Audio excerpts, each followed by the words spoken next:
சிறகடிக்க ஆசை சரியில்லை டுடே எபிசோடில் இந்த பக்கம் ரோகிணி இருந்துட்டு ரொம்பவே ஃபீல் பண்ணிகிட்டு இருக்காங்க. மீனை வந்து தான் ரோகிணியை சமாதானம் பண்ணிகிட்டு இருக்காங்க. அதுக்கு அடுத்ததாக வந்து பார்த்திங்கன்னா ஸ்ருதி இருந்துட்டு பேசாமல் நம்ம போலீஸ் கம்ப்ளைண்ட் கொடுத்துடலாமா, என் டேடிக்கு தெரிஞ்சவர் கமிஷனராக இருக்கார், அவர்கிட்ட பேசி கிறிஷ் எங்கே இருக்காங்க, யார் கடத்தி வச்சுருக்காங்கன்ற விஷயத்த நம்ம ஈஸியாக தெரிஞ்சுக்கலாம் அப்படின்னு சொல்லிட்டு ஸ்ருதி வந்து சொல்லிக்கிட்டு இருக்காங்க. போலீஸ் எல்லாம் வேண்டாம், அதுக்கப்புறம் பெரிய பிரச்சனையாயிடும் அப்படின்ற மாதிரி சொல்லிடுறாங்க. அதான் அவர் போயிருக்காருல்ல, கண்டிப்பாக அவர் கிறிஷை கூட்டிக்கிட்டு வந்துடுவார், நம்ம அவரை நம்பலாம் அப்படின்னு சொல்லிட்டு மீனா வந்து சொல்லிக்கிட்டு இருக்காங்க. அதுக்கு அடுத்ததாக வந்து பார்த்திங்கன்னா நம்ம ரோகிணி இருந்துட்டு தனியாக மீனாவை கூட்டிகிட்டு போகிறாங்க. எனக்கு ரொம்ப பயமாக இருக்குது, எல்லா பிரச்சனையும் என்னால் தான், அது எனக்கு நல்லாவே தெரியும், நீங்கள் உணர்ந்தா அது ரொம்ப பெரிய விஷயம்தான். அப்போவே சொன்னேன் கிறிஷை பற்றின விஷயத்த சொல்லிடுங்கன்னு, ஆனால் நீங்கள் தான் பிடிவாதமாக சொல்ல மாட்டேன் அப்படின்னு சொல்லிட்டு இவ்வளோ நாளும் மறைச்சி வச்சிட்ருக்கீங்க. இப்போ பாருங்கள், உங்களால் தான் கிறிஷும் இப்போ பாதிக்கப்பட்டுருக்கா, இது எப்போ நீங்கள் புரிஞ்சுக்கிட்டு உண்மையை சொல்ல போகிறீங்கன்னு எனக்கு தெரியல அப்படின்னு சொல்லிட்டு நம்ம மீனா வந்து ரோகிணி கிட்ட வந்து சொல்லிக்கிட்டு இருக்காங்க. அதுக்கு அடுத்ததான் இந்த பக்கம் நம்ம அண்ணாமலை இருந்துட்டு ரொம்பவே டென்ஷனாக இருக்காங்க. எங்க ரொம்ப நேரமாக நடந்துக்கிட்டே இருக்கீங்க, பேசாமல் வந்து உட்காருங்க அப்படின்ற மாதிரி சொல்லிடுறாங்க. கிறிஷ் நம்ம வீட்டு பையன், அவன் காணாமல் போயிட்டான், அதை நினச்சி நான் ரொம்ப டென்ஷனாக இருக்கேன். ஆனால் நீ என்னடுன்னா உட்காருங்க, காஃபி சாப்பிடுங்க, டீ சாப்பிடுங்கன்னு உட்காந்து கேட்டுட்டு இருக்க அப்படின்னு சொல்லிட்டு அண்ணாமலை இருந்துட்டு விஜயா கிட்ட வந்து கோவப்படுறாங்க. அதுக்கு அடுத்து தான் அவன் என்ன உங்கள் சொந்த பேரனா, நானே மனோஜை வந்து அனுப்பி விட்டுட்டேனே, மனோஜுக்கு என்னாச்சோ ஏதாச்சோன்னு நான் பதறி போயிட்டுருக்கேன். நீங்கள் என்னடனா அந்த யாரோ பெற்ற பையனுக்கு நீங்கள் இவ்வளோ வருத்தப்பட்டுட்டு இருக்கீங்க அப்படின்ற மாதிரி சொல்லி திட்டிகிட்டு இருக்காங்க. ஏமா கிறிஷ் வந்து ஒரு சின்ன பையன்மா, அவன் மேலே கொஞ்சம் கூட உங்களுக்கு ஈரோ இல்லை, ஏமா இப்படியெல்லாம் நடந்துக்கிறீங்க அப்படின்னு சொல்லிட்டு நம்ம ஸ்ருதி ஒரு பக்கமோ ரவி ஒரு பக்கமோ விஜயா வந்து திட்டிக்கிட்டு இருக்காங்க. அதுக்கு அடுத்ததான் மனோஜ் வந்துடுறாங்க. மனோஜ் வாடா வாடா அப்படின்னு சொல்லிட்டு விஜய் வந்து கூப்பிட்டு இருக்காங்க. எங்கடா கிருஷ்ண முத்துவோம் அப்படின்னு சொல்லிட்டு அண்ணாமலை வந்து கேட்கவும், தாத்தா நான் வந்துட்டேன் அப்படின்னு சொல்லிட்டு கிறிஷ் வந்து சொல்லிடுறாங்க. ஆன்டி அப்படின்னு சொல்லிட்டு ரோகிணிக்கிட்டையும் மீனாக்கிட்டையும் கிறிஷ் வந்து போயிடுறாங்க. அதுக்கு அடுத்ததான் என்னாச்சு அப்படின்னு சொல்லிட்டு கேட்கவும் முத்து வந்து நடந்து எல்லா விஷயத்தையும் வந்து சொல்லிடுறாங்க. எப்படியோ ஒரு வழியா கிறிஷை வந்து காப்பாற்றி கூட்டிகிட்டு வந்துட்டீங்க, அந்த மெயின் அக்யூஸ்ட்டை மட்டும் தான்ப்பா பிடிக்க முடியல, இது ரெண்டு பேர்த்தையும் பிடிச்சாச்சு அப்படின்னு சொல்லிட்டு இந்த பக்கம் முத்து வந்து சொல்லிக்கிட்டு இருக்காங்க. மீனா கிறிஷ் ரொம்பவே பயந்து போயிருக்கான், அவனுக்கு ஏதாவது சாப்பிட கொடுமா அப்படின்ற மாதிரி சொல்லிக்கிட்டு இருக்காங்க. கிறிஷ் ஏண்டா நீ யார் கூப்பிட்டாலையும் பின்னாடியே கிளம்பி போயிடுற அப்படின்னு சொல்லிட்டு இந்த பக்கம் நம்ம ரோகிணி வந்து கேட்டுக்கிட்டு இருக்கவும், இல்லைம்மா அவங்க உங்களுடைய ஃபோட்டோ காட்டி நீங்கள் தான் கூட்டிகிட்டு வர சொன்னாங்க, அதனால தான் நான் உங்கள் கூட போனேம்மா, இனிமேல் யார் என்ன சொன்னாலும் சரி, நானும் முத்தங்களோ மீனாண்டியோ மனோஜோ யாரோ ஒருத்தர் வந்தால் மட்டும்தான் நீ அவங்க கூட வரணும், யார் கூப்பிட்டாலையும் யார் ஃபோட்டோ காட்டினாலையும் நீ போயிடக்கூடாது அப்படின்னு சொல்லிட்டு ரோகிணி வந்து கிறிஷ் கிட்ட வந்து சொல்லிக்கிட்டு இருக்காங்க. அதுக்கு அடுத்ததான் இந்த பக்கம் வந்து பார்த்திங்கன்னா நம்ம அருண் இருந்துட்டு ஒரு சின்ன பையனை காப்பாற்றின விஷயத்த வந்து வீட்டில் எல்லாருக்கிட்டையும் வந்து சொல்லிக்கிட்டு இருக்காங்க. உன்னோட நல்ல மனசுக்கு உனக்கு எல்லாமே நல்லதாக தான் நடக்கும், நேர்மையாக இருந்தால் கண்டிப்பாக ப்ரமோஷன் கூட கிடைக்கும் அப்படின்ற மாதிரி சீதாவும் அவங்களுடைய அம்மா வந்து சொல்லிக்கிட்டு இருக்காங்க. அதுக்கு அடுத்ததாக ஸ்டேஷன்லேயும் இதை பற்றி தான் பேசிக்கிட்டு இருக்காங்க. கூடிய சீக்கிரமாக எனக்கும் ப்ரமோஷன் கிடைச்சிரும் அப்படின்னு சொல்லிட்டு நம்ம அருண் வந்து ரொம்பவே சந்தோஷமாக வந்து சொல்லிக்கிட்டு இருக்காங்க. அதுக்கு அடுத்ததான் நம்ம சத்யா வராங்க.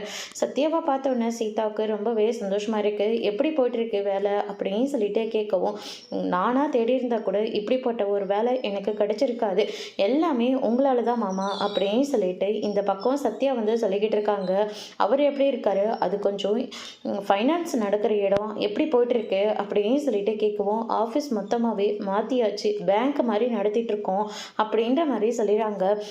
இது எல்லாமே உங்களால் தான் மாமா, நான் என்ன பண்ணேன், எல்லாமே நீங்கள் செய்கிற தொழில் அப்படின்னு சொல்லிட்டு அருண் வந்து சொல்லிக்கிட்டு இருக்காங்க. அதுக்கு அடுத்ததாக போலீஸ் ஜீப்பெல்லாம் வருதுடா அப்படின்னு சொல்லிட்டு இந்த பக்கம் அருணோட அம்மா சொல்லவும், ஸ்டேஷன்லேருந்து ஆளுங்களாம் வந்திருக்காங்க, ஒரு சின்ன பையனை கிட்னாப் கிட்ட இருந்து நீங்கள் காப்பாற்றிருக்கீங்க, அதனால் உங்களுக்கு ப்ரமோஷன் கிடைச்சிருக்கு, எந்த ஸ்டேஷனு என்ன ஏதுன்னு நீங்கள் ஸ்டேஷனுக்கு வந்து தெரிஞ்சுக்கோங்க அப்படின்னு சொல்லிட்டு அவங்களுக்கு ஒரு மலர் மாலையை போட்டுக்கிட்டு அங்கேருந்து கிளம்பிடுறாங்க. இதை கேட்டோன்னு நம்ம சீதா எல்லாருமே ரொம்பவே சந்தோஷப்படுறாங்க. சத்யா இருந்துட்டு மீனாவுக்கு ஃபோன் பண்ணி அருணுக்கு ப்ரமோஷன் கிடைச்ச விஷயத்த வந்து சொல்லிடுறாங்க. மாமா கிட்டே கொடுக்குறேன் அப்படின்னு சொல்லிட்டு முத்துக்கிட்ட வந்து ஃபோனை கொடுக்குறாங்க. ஓ! அப்படியாடா! ரொம்ப நல்ல விஷயம் அப்படின்னு சொல்லிட்டு, முத்து வந்து சொல்லிக்கிட்டு இருக்காங்க.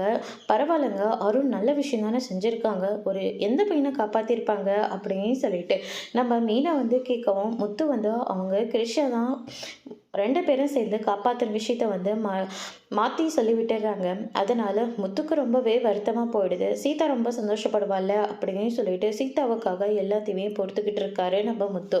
அதுக்கு அடுத்ததா இந்த பக்கம் வந்து பார்த்தீங்கன்னா, விஜயா இருந்துட்டு ரொம்பவே கோவத்துல இருக்காங்க.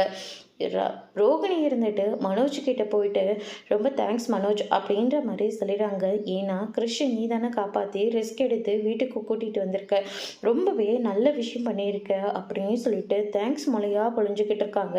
"நீ யாரு?" அப்படின்னு சொல்லிட்டு கேட்கவும், "நான் யாரா? மனோஜ் என்ன கேட்குறீங்க?" அப்படின்னு சொல்லிட்டு கேட்கவும், "இத்தனை தடவை அந்த பையனுக்காக பேசிட்டு இருக்கீங்கன்னா, கண்டிப்பா நீங்க கல்யாணியா தான் இருக்கணும்" அப்படின்னு சொல்லிட்டு மனோஜ் வந்து சொல்லிக்கிட்டு இருக்காங்க. "ஆமா, நான் கல்யாணி தான்.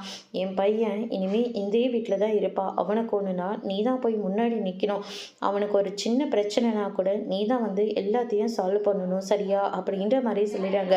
"நான் எதுக்காக அந்த பையனுக்காக செய்யணும்?" அப்படின்னு சொல்லிட்டு கேட்கவும், "நீ தான் செஞ்சே ஆகணும்" அப்படின்னு சொல்லிட்டு இந்த பக்கம் நம்ம ரோகிணி வந்து மிரட்டிட்டு இருக்காங்க. "எதுக்காக அவன பார்த்துக்கணும்?" அப்படின்னு சொல்லிட்டு கேட்கவும், "அதெல்லாம் எனக்கு தெரியாது. கிறிஷுக்கு உன்ன தான் ரொம்ப பிடிச்சிருக்கு. அதனால அவனுக்கு ஒண்ணுனா நீ தான் துடிச்சு போணும்" அப்படின்னு சொல்லிட்டு ரோகிணி வந்து மிரட்டிட்டு இருக்காங்க. மனோஜ் இருந்துட்டு, "சரி சரி நானே பார்த்துக்கிறேன். ஆமா நீ ரோகிணியை விட்டு எப்போ போகுவ?"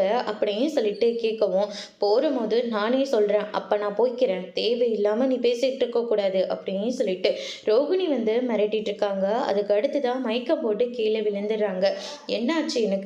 அப்படின்னு சொல்லிட்டு ரோகிணி வந்து கேட்கவும், "ஒன்றும் ஆகலை, பேசாம இரு" அப்படின்னு சொல்லிட்டு மனோஜ் ஒரு பக்கம் ரோகிணி கிட்ட வந்து சொல்லிக்கிட்டு இருக்காங்க.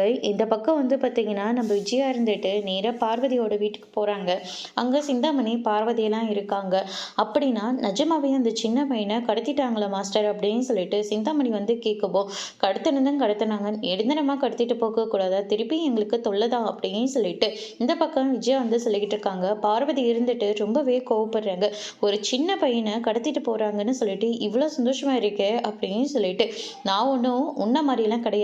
இந்த வயசுல கூட கூத்தடிச்சிட்டு இருக்கிறதுக்கு" அப்படின்னு சொல்லிட்டு பார்வதியை ரொம்பவே அசிங்கமா பேசிடுறாங்க. அதனால அந்த நேரம் பார்த்து மீனா வரவும், "நீயே போய் பூ போட்டுருமா" அப்படின்ற மாதிரி சொல்லிடுறாங்க. "என்னாச்சு ஆண்டி? எதுக்காக அழுந்துட்டு இருக்கீங்க? உங்க அத்தை ரொம்பவே தப்பா பேசுறாமா" அப்படின்ற மாதிரி சொல்லிடுறாங்க. "அவங்க பேசுறது இது என்ன புதுசா? எப்பவுமே அவங்க இப்படி மட்டும் தானே பேசுவாங்க" அப்படின்னு சொல்லிட்டு மீனா வந்து சொல்லிக்கிட்டு இருக்காங்க. அதுக்கு அடுத்ததான் நம்ம சிவன் வந்துடுறாரு. "இதுல கதை எழுதியிருக்கேன். உங்களுக்கு கண்டிப்பா நல்லபடியா புரியும்" அப்படின்ற மாதிரி சொல்லிடுறாரு. அதுக்கு அடுத்ததா பார்வதியும் அது ரொம்பவே சந்தோஷமா பேசிக்கிட்டு பார்த்துக்கிட்டு இருக்காங்க. அந்த நேரம் பார்த்து பார்வதியோட பையன் வந்துடுறாங்க. "டேய் எப்படா வந்த? நல்லா இருக்கியா?" அப்படின்னு சொல்லிட்டு கேட்கவும், "நீ இப்படி ஒரு அம்மா இருக்கிற போது நான் எப்படி நல்லா இருக்க முடியும்? கதை சொல்றான் அது இதுன்னு சொல்லிட்டு இந்த ஆள் கூட சேர்ந்துக்கிட்டு இவ்வளோ கேவலமான ஒரு வேலையை பண்ணிட்டு இருக்கீங்களே" அப்படின்னு சொல்லிட்டு ரொம்பவே தப்பா வந்து பேசிக்கிட்டு இருக்காங்க. "என்னடா பேச்சு பேசுற?" அப்படின்னு சொல்லிட்டு பார்வதி வந்து சொல்லிட்டு இருக்கவும், விஜயாவும் சிந்தாமணியும் அதை வேடிக்கை மட்டும்தான் பார்த்துக்கிட்டு இருக்காங்க. மீனா இருந்துட்டு முத்துக்கு ஃபோன் பண்ணி வர சொல்றாங்க. அதோட இன்னைக்கான எபிசோட் முடிச்சிருக்காங்க. இனி சிறுகடிக்க ஆசையில அடுத்தடுத்து என்னெல்லாம் நடக்க போகுதுன்றதை வெயிட் பண்ணி பார்க்கலாம். தேங்க்யூ.